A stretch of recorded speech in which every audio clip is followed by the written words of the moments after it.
जयराम जी की। कैसे हैं आप सब? बढ़िया। तो अभी तक अपन लोग पढ़ चुके हैं एक्सरसाइज 3.5 का क्वेश्चन नंबर सेकंड। ठीक है, सेकंड के अंदर दो पार्ट थे, पहला और दूसरा। पहले वाले में हमें यह बताना था कि अद्वितीय हल वाला, अद्वितीय हल था कि अपरिमित रूप से अनेक हल था, अपरिमित रूप से अनेक हल। अपरिमित रूप से अनेक हल के लिए ए और बी के मान हमें क्या करने थे, निकालने थे। और सेकंड वाले में के का मान निकालना था। तो के का मान आया था 2 और फर्स्ट वाले में ए और बी के मान निकाले थे अपन ने, जिसमें 1 और 5 आंसर आया था। ठीक है, तो अपन आ जाते हैं यहाँ पर क्वेश्चन नंबर थर्ड। शुरुआत करते हैं। क्वेश्चन थर्ड ये कह रहा है, निम्नलिखित रैखिक समीकरणों के युग्मों को प्रतिस्थापन एवं वज्रवर्गखंड विधियों से हल कीजिए। किस विधि को आप अधिक उपयुक्त मानते हैं?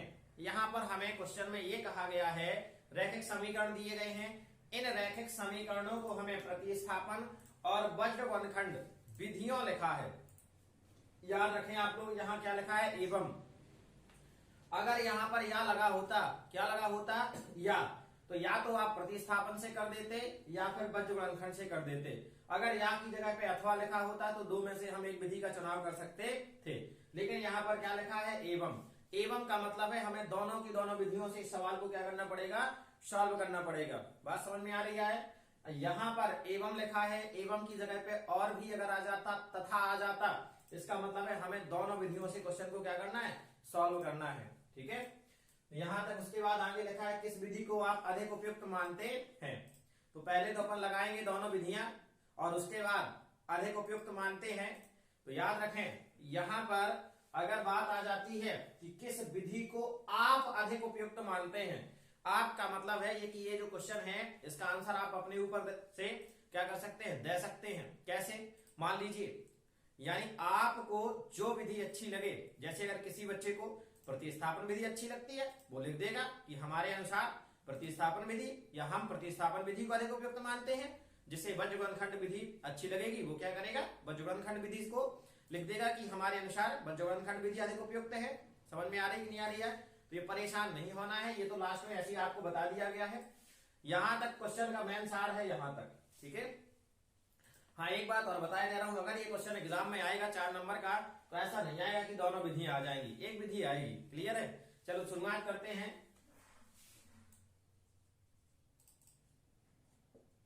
तो सबसे पहले क्या लिखा है यहां पर, प्रतिस्थापन। तो हम क्या करें, पहले नंबर प्रतिस्थापन विधि से ही सॉल्व करें। तो यहां लिखा अपन ने प्रतिस्थापन विधि।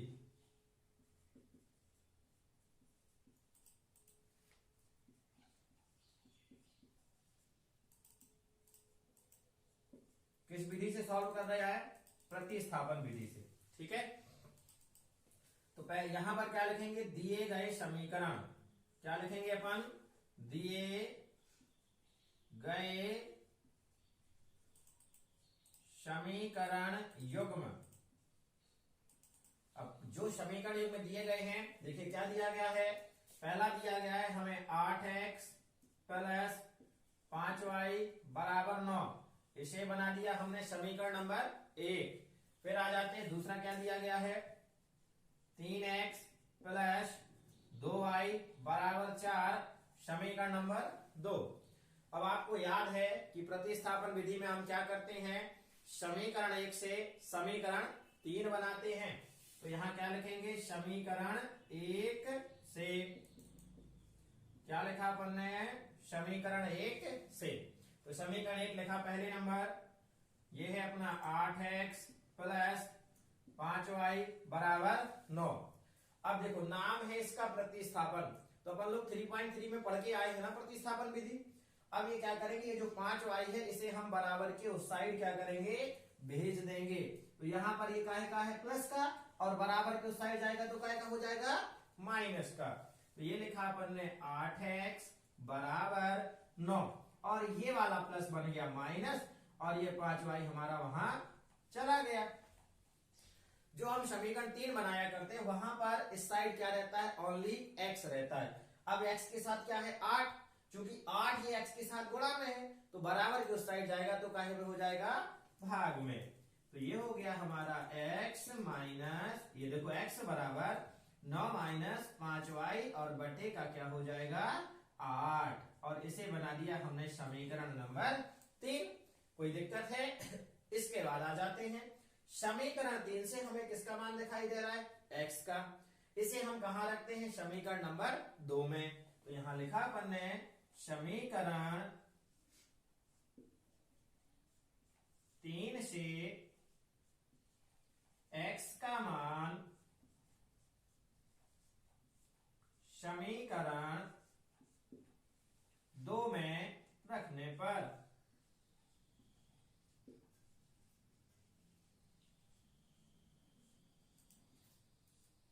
ठीक है। तो पहले नंबर हम समीकरण 2 को लिखे जा रहे, जहां जहां x होगा वहां वहां हम 9 माइनस 5y अपॉन 8 क्या करेंगे? रख देंगे। तो ये लिखा अपन ने क्या है हमारा 3x प्लस का 2y बराबर का 4। ये लिखा अपन ने 3। अब देखो x का मान कितना है? ये। तो x कहां है? ये। तो x की जगह हम रख देंगे 9 माइनस 5y अपॉन 8 प्लस का 2y इक्वल टू का 4। समझ में आ रहा ना? अब हम इस 3 का अंदर क्या करेंगे? गुणा कर देंगे। तो 3 का 9 में गुणा होगा किसका? 3 का 9 में गुणा होगा तो 9 × 27 ये हो गया। फिर माइनस 3 का 5 में गुणा होगा तो 5 × 15y बटे। हाँ, इतना याद रखना, ये मत सोच जाना कि 3 का काय में गुणा होगा? 8 में। ठीक है, 8 में गुणा नहीं होगा। क्यों? क्योंकि हम जानते हैं अंश का अंश से गुणा होता है और हर का हर से गुणा होता है। होता कि नहीं होता? तो यहाँ पर 3 ये ज्यों का तो रहेगा। अब देखो यहाँ ऊपर बस गुणा हो गया, नीचे का 8 हमारा ज्यों का त्यों। प्लस का क्या है हमारा 2y और बराबर का है 4। इसके बटे में कुछ नहीं है, हमने कर दिया 1। अब हम 8 और 1 का ले लेंगे लघुत्तम, यानी जिसे बोलते हैं अपन एलसीएम। 8 और 1 का लघुत्तम लेंगे तो आएगा 8। अब 8 का भाग जाएगा 8 में तो कितना आएगा? 1। और 1 का हम ऊपर वाली संख्या में क्या करेंगे? गुणा करेंगे। तो ये हो जाएगा हमारा 27 माइनस 15y प्लस ये वाला प्लस। अब 1 का भाग देंगे हम 8 में तो आएगा 8 और 8 का गुणा करेंगे 2 में तो 8 दूनी 16। तो कितना हो गया ये? 16y बराबर 4। अब इसके बटे में कुछ नहीं, हमने कर दिया 1। हम क्या कर सकते हैं? त्रियक गुणा कर सकते हैं। तो त्रियक गुणा हम कर रहे हैं तो ये रहेगा 27, क्योंकि 1 है, 1 से तो कोई फर्क नहीं पड़ने वाला। यहां देखो थोड़ा सा ये लिखा है 15y का है माइनस का, और ये 16y का है प्लस का। एक प्लस का है और एक माइनस का है, तो हम जानते हैं कि घट जाता है। तो 16 में से 15 चला जाएगा तो क्या बचेगा? 1 बचेगा। और 1 को लिखेंगे नहीं तो y लिख दिया। अब यहाँ पर चिन्ह कौन सा आएगा? बड़ी संख्या का आता कि नहीं आता? बड़ी संख्या देखो क्या है? 16। तो 16 के पहले चिन्ह कौन सा है? प्लस का।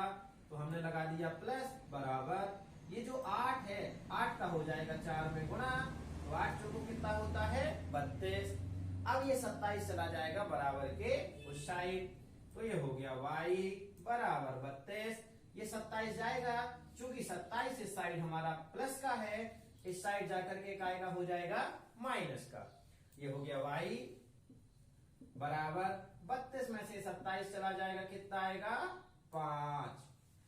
समझ में आ रहा ना? अब ये 5 आ गया और इस 5 यानी कि काय का मान आ गया हमारा y का। तो y का मान हम कहां रख देंगे? समीकरण नंबर 3 में। तो यहां लिखते हैं हम y का मान समीकरण 3 में रखने पर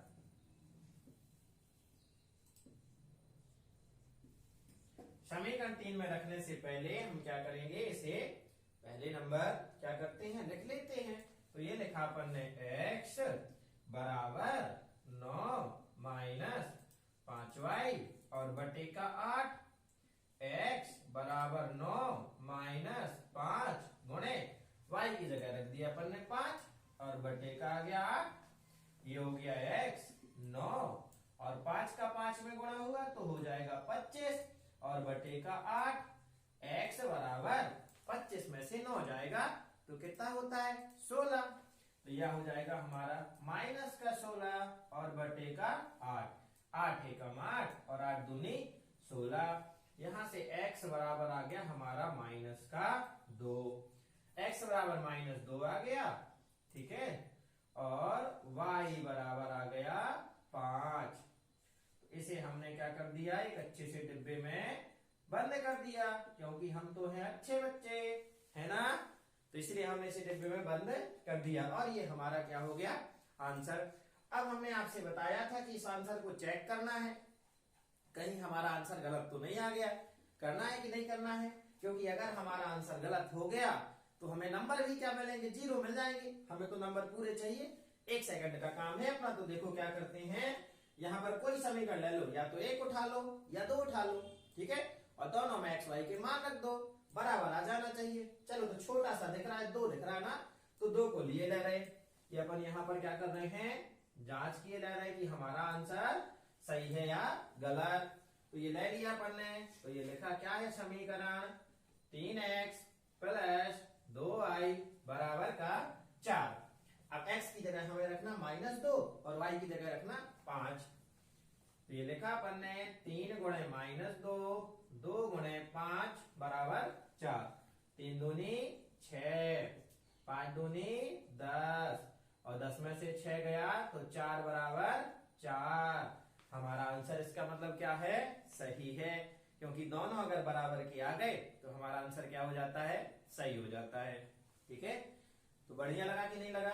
अब ये किया अपन ने किस विधि से, प्रतिस्थापन विधि से। अब प्रतिस्थापन विधि के बाद आगे क्या कह रहा है, बज्रगण विधि से। तो बज्रगण विधि कर लेंगे, बनेगा कि नहीं बनेगा, अरे हमसे तो सब बनेगा, क्योंकि हम 3.3 में पढ़ के आए हैं प्रतिस्थापन। अब अगर वो कह देता विलोपन से तो 3.4 में पढ़ के आए हैं विलोपन से। और ये तो ताजी विधि दे दी उसने, गर्मा गर्म है, और गर्मा गर्म रोटी खाने का स्वाद ही क्या है, अलग है कि नहीं है। तो ये सवाल भी अभी गर्मा गर्म विधि है ये, है, क्योंकि अभी अपन कल पढ़ाई रहे थे इसी विधि को, है। ऐसा नहीं कह देना कि चलो इसका नाम ही बज्रगण विधि का नाम निकाल दो आप लोग की, कौन सी विधि, गर्मा गर्म विधि है। गर्मा गर्म विधि नहीं है वो, तो मैंने आपको क्या किया है, इसलिए बताया कि अभी अभी अपन ने वो विधि क्या है, कल ही पढ़ी है।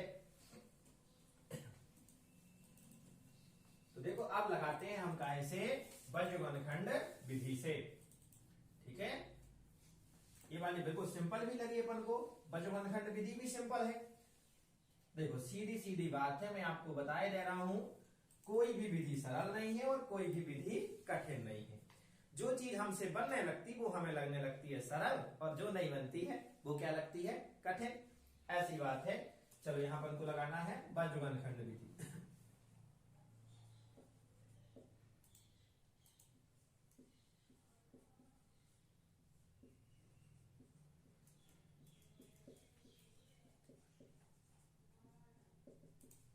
अभी था अपन ने कौन सा लगाया था, प्रतिस्थापन, और अब लगाए दे रहे हैं बज्रगण विधि। तो पहले नंबर लिखेंगे, दिए गए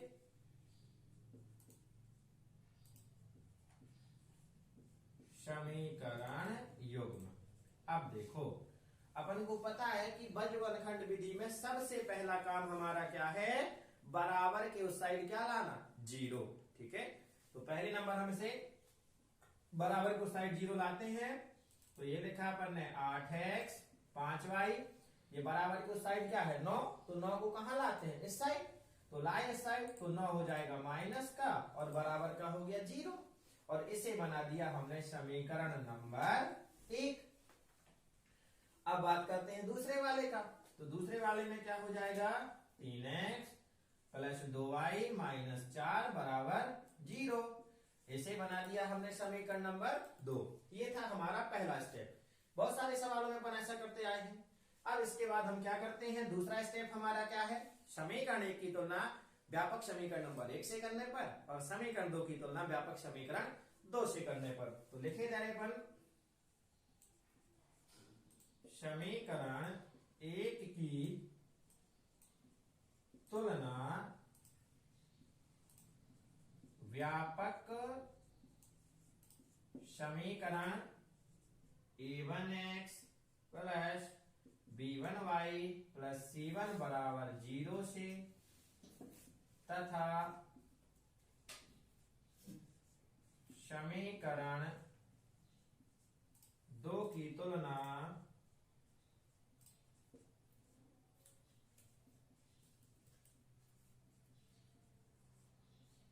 व्यापक समीकरण a2x b2y प्लस c2 बराबर 0 से करने पर। अब तुलना करेंगे तो यहां से हमें a1 b1 c1 a2 b2 c2 के मान क्या हो जाएंगे, मिल जाएंगे। तो a1 का मान क्या होगा भैया, a1 बराबर 8, b1 बराबर 5 और c1 बराबर माइनस का 9, a2 बराबर 3, b2 बराबर 2 एंड c2 बराबर माइनस 4। इतना आ जाता है। इसके बाद आपको याद है, हाँ क्या, x और y का फॉर्मूला।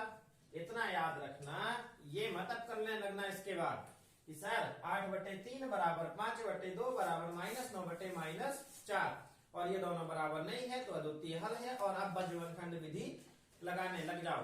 ये बात हमें नहीं करनी है। ये कब करना था हमें, जब हमारा क्वेश्चन फर्स्ट में कह या रहा था, क्या कर रहा था उसमें, ये कह रहा था साफ साफ कि ये अगर अद्वितीय हल हो तो बज्रखंड विधि लगाइए। यहाँ कुछ नहीं कह रहा, यहाँ तो केवल ये कह रहा है कि बज्रखंड विधि से क्या कीजिए, आप इसे हल कीजिए। तो हमें परेशान नहीं होना है, सीधे लगा देना। x का फॉर्मूला क्या होता है, बना करके भी बताया था आप लोगों को, b1c2 minus b2c1 upon a1b2 and a2b1। ये फॉर्मूला अपन ने क्या किया, लिख दिया। अब कुछ नहीं करना है, हमें तो वैल्यू पुट करनी है, यानी कि मान रखने हैं। b1 लिखा है, b1 का है 5, गुणा लगा दिया। c2 कितना है, माइनस का 4, फिर ये माइनस, b2 कितना है 2 एंड c1 है माइनस का 9 बटे का a1 क्या है, a1 का मान है हमारा 8 एंड b2 का मान है 2 माइनस a2 का मान है 3 गुणे b1 का मान है 5। x बराबर 5 को 20, 9 दूनी 18 और ये माइनस और माइनस क्या हो गए, प्लस। ठीक है, ये माइनस और ये माइनस का में कन्वर्ट हो गए प्लस में। यहाँ 8 दूनी 16 और यहाँ 5 थी 15, तो ये हो जाएगा माइनस का 15। x बराबर ये 20 में से 18 जाएगा -2 और ये 16 में से 15 जाएगा 1, तो x बराबर आ गया हमारा माइनस का 2। और अपन ने उससे भी लगाया था प्रतिस्थापन विधि से, तो ये x बराबर कितना आया था, -2 आया था। चलिए, ये था हमारा x का मान। अब लगा लेते हैं हम y का, तो y बराबर फॉर्मूला क्या हो जाएगा, c1a2 c2a1 upon a1b2 a2b1। ठीक है, और हम अब क्या करें, वैल्यू रख दें, यानी देखो मान रखना है अपन को। c1 का मान क्या है, माइनस का 9, a2 का मान कितना है 3, ये रख दिया हमने 3 माइनस c2 कितना है माइनस का 4। अब देखो यहाँ पर c2 कितना है माइनस का 4, एक माइनस वहां पहले से लगा है फॉर्मूला वाला, देखो ये माइनस और ये माइनस का 4 गुणे a1 का मान है हमारा 8 बटे में। अब देखो इस वाली लाइन को मैच करो, नीचे बिल्कुल एक जैसा है, तो काहे को हम ढूंढा धाड़ी कर, सीधा यही लिख देना 8 गुणे 2 माइनस 3 गुणे 5। y बराबर 9 का 3 में गुणा हुआ तो 9 3 27, काहे का हो जाएगा माइनस का, ये माइनस और माइनस क्या हो गए प्लस, 8 चौको 32 बटे 8 दूनी 16 5 3 15, y बराबर 32 प्लस का है और 27 का है माइनस का, तो 32 में से 27 क्या हो जाएगा, माइनस हो जाएगा, तो क्या बचेगा 5 और 16 में से 15 जाएगा तो क्या जाएगा 1, और ये y बराबर हमारा क्या निकल के आ गया 5। x का मान आ गया और y का मान आ गया।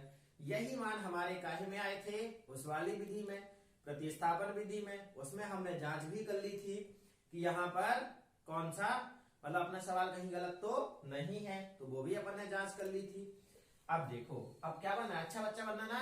हाँ तो देखो x बराबर -2, y बराबर 5, ठीक है। ये अपन ने डिब्बे में क्या कर दिया, बंद कर दिया, और ये हमारा क्या हो गया, आंसर। अब देखो यहां पर आप लोग कहोगे सर आपने 2 लाइन क्यों नहीं खींची नीचे। वो इसलिए नहीं खींची कि अभी हमारा क्वेश्चन क्या है, कंप्लीट नहीं है, हम अभी यहां तक पहुंचे हैं। इसके बाद क्वेश्चन में क्या कह रहा है, किस विधि को आप अधिक उपयुक्त मानते हैं। तो देखो इसके बाद लिख देंगे हम, ठीक है। अब देखना हम लिख दिया खाली स्थान विधि को उपयुक्त मानते हैं। क्या लिख दिया, ये खाली स्थान विधि को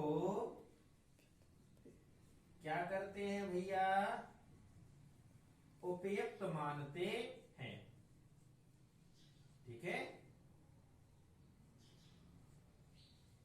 अब इसके बाद हम 2 लाइन क्या कर सकते हैं, खींच सकते हैं। अब ये खाली स्थान में आप लोगों को क्या करना है, अपने हिसाब से विधि का नाम भर लेना है।